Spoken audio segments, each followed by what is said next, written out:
வான்மழையில் நனைந்தால் வயல்கள் உருவாகும்.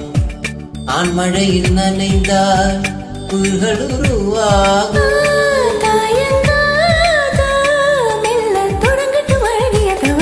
ஐயங்காறு வீட்டு அழகே,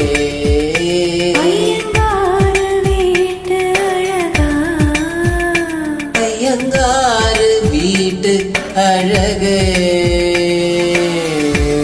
போலழகி பிறக்கவும் இல்லை, இனிமேல் பிறந்தால் அது நம் பிள்ளை. போல் சமைத்து உலகினில் இல்லை, காதலின் சமைத்து காதலின் தொல்லை. அறியாமைதான் இங்கே பேரின்பம் அன்பே, காதலின் வகுப்பில் மாதவன் தான் பண்டிதனே.